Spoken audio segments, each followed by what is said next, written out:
के साथ में जो अनैतिक ढंग से लूट और शोषण हो रहा था फीस के नाम पर कॉलेजेस और यूनिवर्सिटीज में, उसके खिलाफ में हमारी मुख्य रूप से भूमिका थी। सरकारें जब मौन होकर बैठती है तो उनको जगाने का प्रयास हम युवा ही तो करेंगे कौन? ये हमारा कर्तव्य है और हम हमारे कर्तव्य की पालना कर रहे हैं। देखो साहब, ठप्पा लगाने वाले लगाएंगे, जनता जानती है।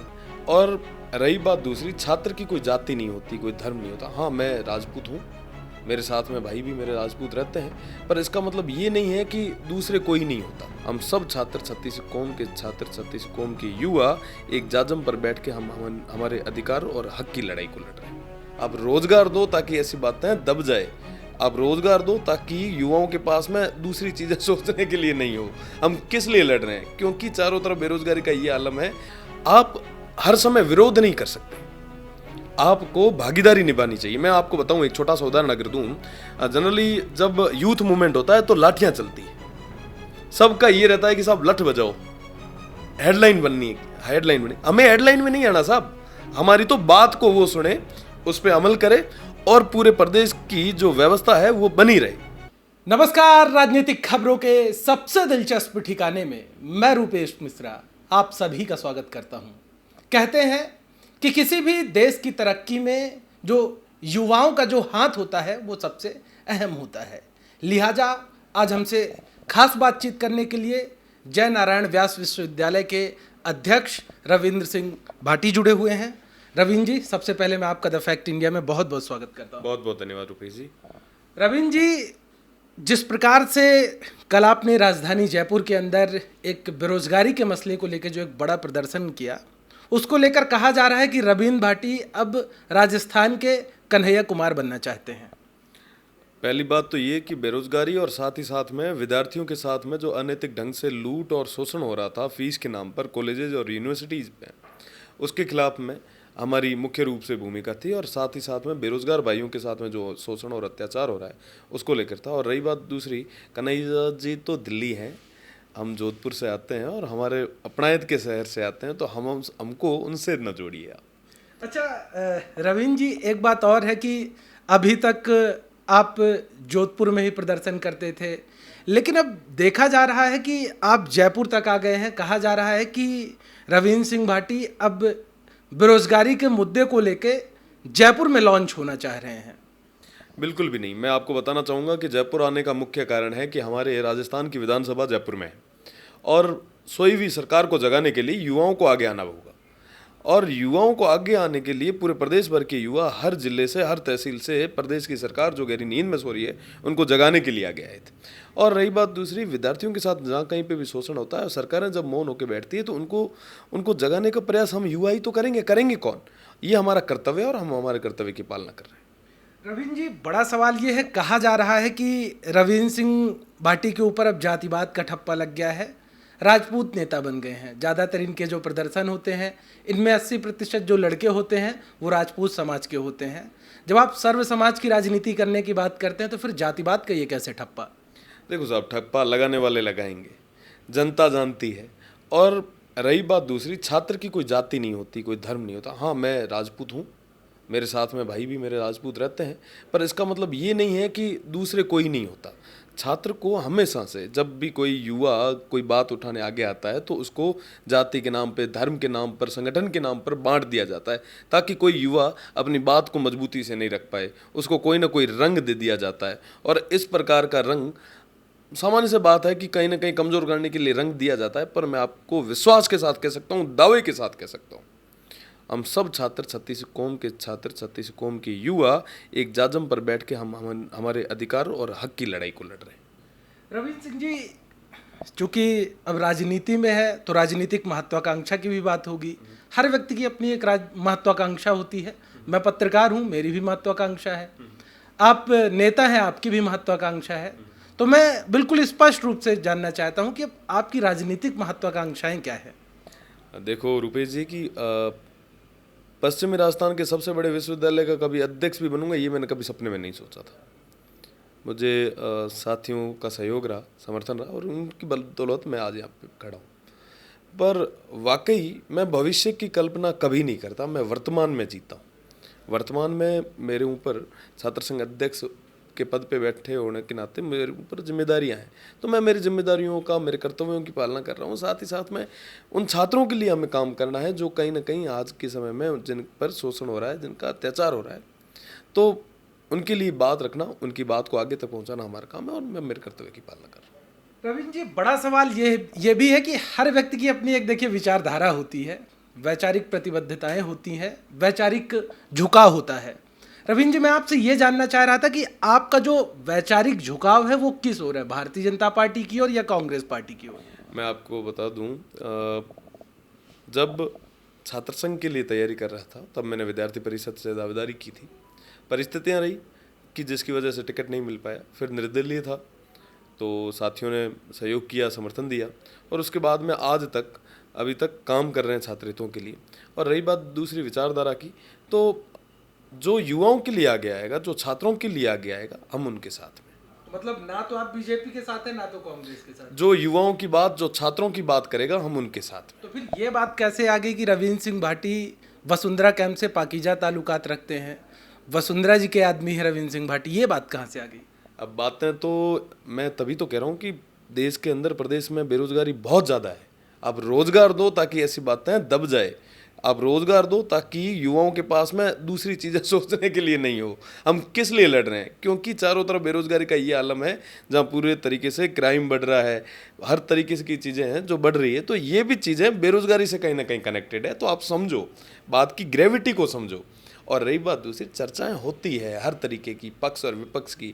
हमें काम करना है उन छात्रों के लिए, उन युवाओं के लिए, तो हम हमारी बात को रख रहे हैं। रविंद्र जी, आप पूरा पॉलिटिकल जवाब दे रहे हैं। मैं आपसे पूछ रहा हूँ, आप वसुंधरा राजे के संपर्क में हैं या नहीं? आपकी कभी बातचीत हुई, कुछ उन्होंने आपसे कहा? बिल्कुल, संपर्क में मैं सभी से हूँ और माननीय जो पूर्व मुख्यमंत्री महोदया है, वसुंधरा जी के पूरे संपर्क में हूँ और पहले भी था। और रही बात दूसरी, पार्टी के जो भी गणमान्य लोग हैं उनसे भी संपर्क में हूँ। माननीय शिक्षा मंत्री जी अभी भंवर सिंह जी, उनके संपर्क में भी हूँ, अशोक जी के संपर्क में भी हूँ और सभी के संपर्क में रहते हैं। क्यों नहीं रहे? आखिर हमारी बात को, युवाओं की बात को आगे तक डिलीवर करना काम है हमारा। उनसे बात हमें करनी पड़ती है और करेंगे ना, गलत कहाँ है? संपर्क में रहना चाहिए और सबसे ताल्लुकात अच्छे होने चाहिए। कहीं ना कहीं अब मैं आपको बता दूं, जब कभी बात आती है प्रदेश के युवाओं की, अगर आपके ताल्लुकात ही नहीं होंगे तो आप बात किससे करोगे? तो बात करने के लिए कहीं ना कहीं एक बदलाव की ज़रूरत होती है और हम सभी को कहीं ना कहीं ताल्लुकात रखने होते हैं। रविंद्र सिंह जी, एक सवाल ये भी है, दरअसल आप वसुंधरा राजे के संपर्क में है, इसलिए बात ये कल और चर्चाओं में थी, क्योंकि कल मैंने भी देखा, मेरे कैमरे में भी वो फुटेज है, जब कल आप विधानसभा के बाहर मीडिया से बातचीत कर रहे थे, उस दरमियान आपके बगल में रणधीर सिंह भिंडर खड़े हुए थे।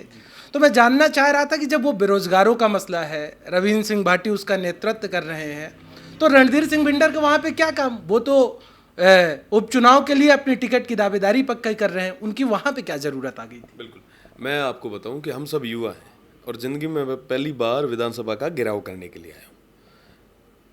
सबसे बड़ी चीज़ होती है कि आप मतलब एक्सपीरियंस कितना है आपको, ठीक है? युवा हमारे बहुत जोश के साथ में होते हैं, पर साथ ही साथ में हमें उस आदमी की ज़रूरत रहती है जो होश के साथ में युवाओं को मार्गदर्शन दे।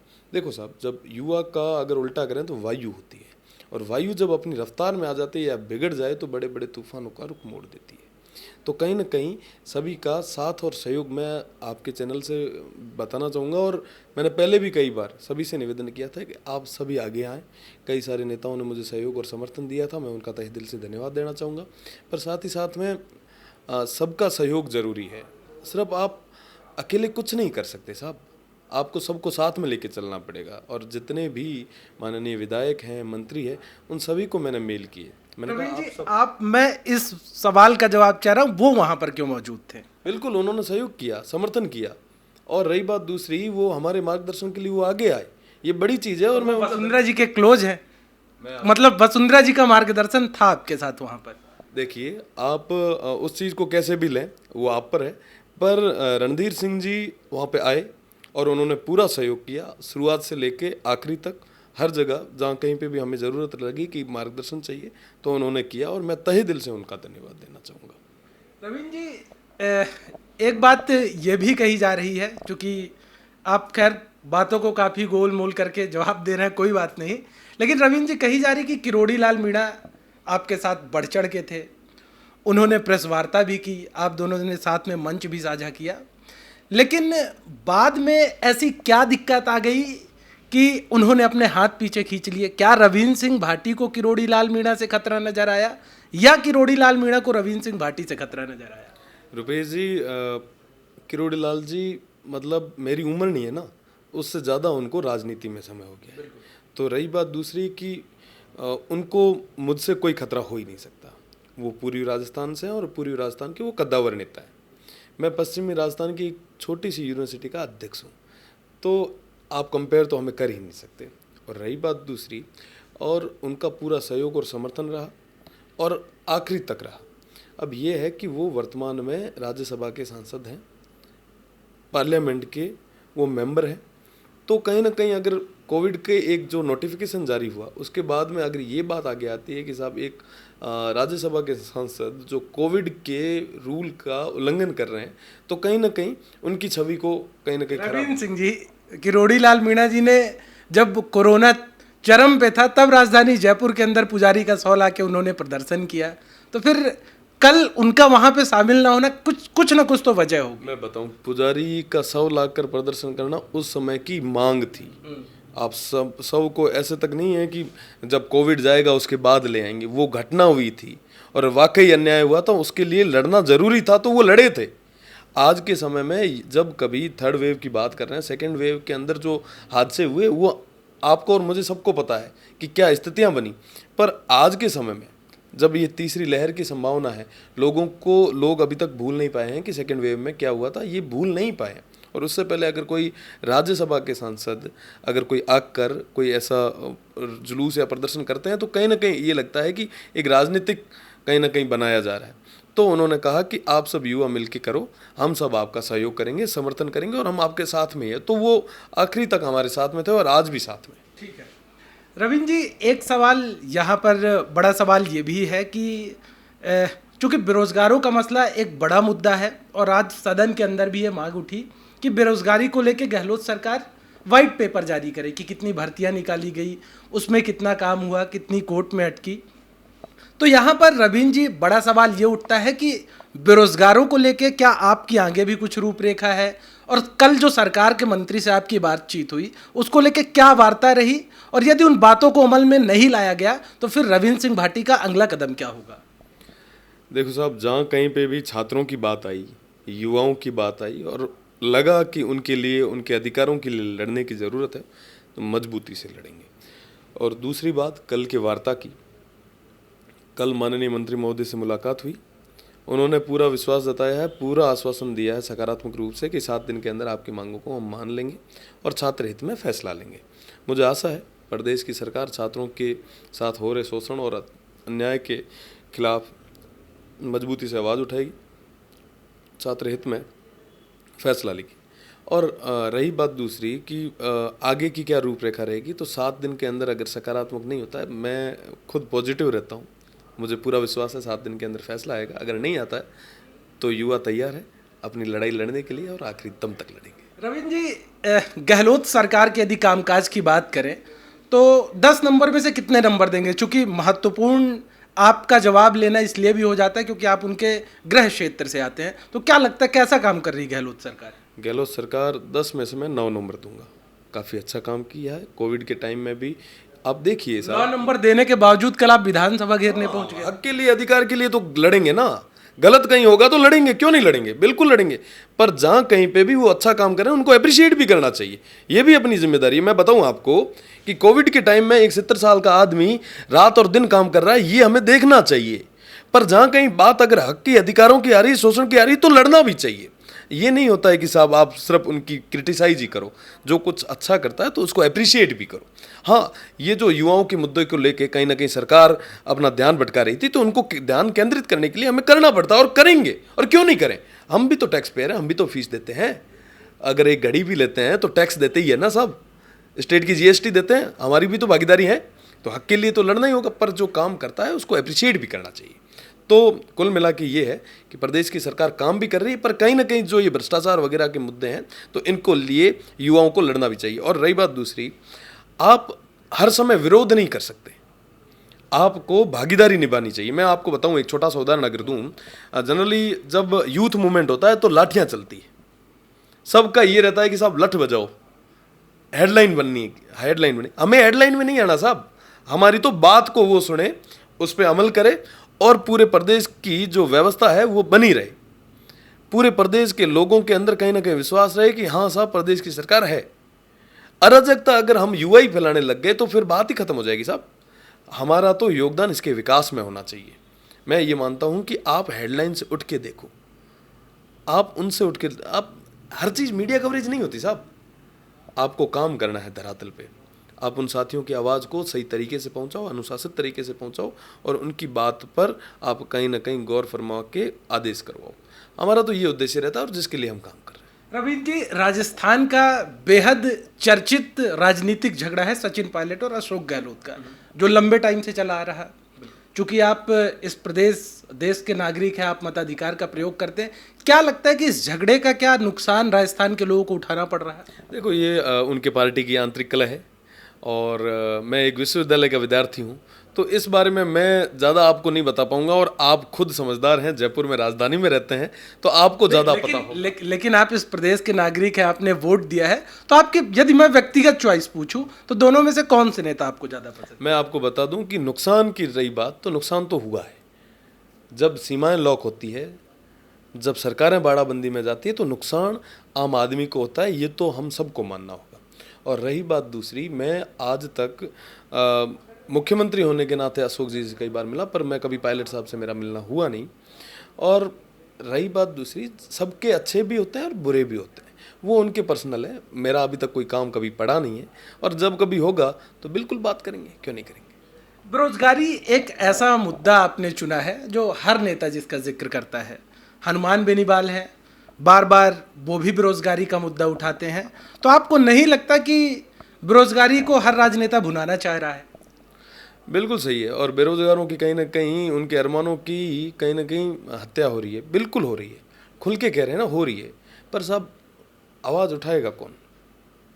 आवाज़ भी तो हमें ही उठानी पड़ेगी। आज हमारे साथ साहब कोई राजनीतिक बैनर नहीं है और ना मुझे जयपुर में चुनाव लड़ना है, ठीक है।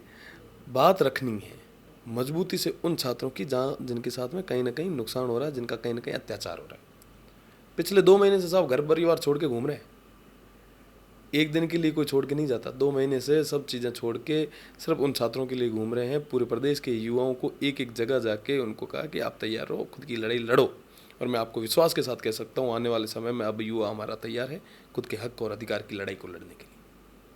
रवीन जी, आपने अभी थोड़ी देर पहले हमसे बातचीत में कहा कि भाजपा कांग्रेस ऐसा कुछ भी नहीं, आप निर्दलीय हैं जो बेरोजगारों के हक की बात करेगा। बड़ी बड़ी बातें की आपने, लेकिन चर्चा ये भी है कि रवींद्र सिंह भाटी जो भी कार्यक्रम करते हैं, भाजपा के नेता उनमें फंडिंग करते हैं, भाजपा के नेता आर्थिक रूप से उनका सहयोग करते हैं। अगर जो बातें हैं, हाँ, मैं बताऊँ आपको, आपके नज़र में कोई ऐसा फंडिंग का हो तो मुझे बताइएगा ज़रूर, ठीक है। क्योंकि घर रो तेल बाड़ बाड़ में अभी जो फंडिंग हो रही है कम पड़ रही क्या? हमें अभी कोई फंडिंग नहीं हो रही। आप दावा करो, आप मुझे फैक्ट की बात करो और बताओ कि कहाँ से हो रही है। उकान साहब की 100 रुपया लीटर तेल है, खूंजे में बड़ा, ठीक है। और कोई एड़ो थान नज़र में हुआ है और कोई जो बात करे वो ना कहो कि बिल्कुल लार दे भाई, पैसा लार दो। बात करनी देखो साहब, यहाँ है कि कमरे में मीना बैठ बात करनी सो रही है, पर धरातल देखणू है नहीं। आप कदे मारे बेड़ा घूमया, आपने लाग है सुबह 6 बजे चप्पल उठा गाड़ी में बैठा, रात 2 बजे तक घूमा, ठीक है। तो सब चीज़ें खुद नहीं करनी पड़े। तो यहाँ है ए जितने भी बातें हैं, आप जहाँ पहली कही हो नहीं वहाँ बात पाँचों बताना जो बेरोजगारी बढ़ रही है, लोगों के पास काम नहीं है, काम दो उनको। जब तक काम नहीं आएगा तब तक ये चीज़ें चलती रहेगी। तो ये है, ये सब बेबुनियादी बातें हैं, निराधार है, इनका कोई आधार हो, कोई सबूत हो तो आप जरूर लाइएगा। मैं आप अपन वापस 1 to 1 करेंगे और बढ़िया तरीके से करेंगे। रवीन जी, मेरा अंतिम प्रश्न आपसे कि विधानसभा चुनाव की तैयारी जो है किस क्षेत्र से आप कर रहे हैं? चूंकि लोग कयास लगा रहे हैं तो मैं चाहता हूँ आप यहाँ पे क्लियर कर दें। देखो साहब, विधानसभा क्षेत्र रही तो मारो खुद रो कदे कहीं मन रही को नहीं। विधानसभा तो आज काल घेरण गया जदीज मैं पहली बार मीनाम देखी है, ठीक है। और रही बात दूसरी, सब तैयारी कहीं गुन होया करे। अबार वर्तमान में न छात्र संघ अध्यक्ष मारो जो कर्तव्य है वो पालना करा। पाछी और वो इस बात रिपीट हुआ कि रोजगार दो, आप बेरोजगार मत छोड़ो, जदे एड़े बात आवे आगे आगे। तो यहाँ है कि मैं मारो अबार जो को भी कर्तव्य है, हमारी जिम्मेदारी है, वो मैं पालना कर रहा, आगे भी मैं मारा जिम्मेदारी है पालना कर रहा। तो ये थे छात्र नेता रविंद्र सिंह भाटी, जिनका साफ तौर पे कहना था कि वो भी सिर्फ और सिर्फ छात्रों की बात कर रहे हैं और जो भी राजनीतिक दल छात्रों की हितों की बात करेगा वो उन्हीं के साथ खड़े रहेंगे। और बहरहाल इन्होंने अपनी आगामी राजनीतिक महत्वाकांक्षा के बारे में कुछ नहीं कहा। कैमरा पर्सन हेमंत के साथ मैं Rupesh Mishra, the fact India, Jaipur.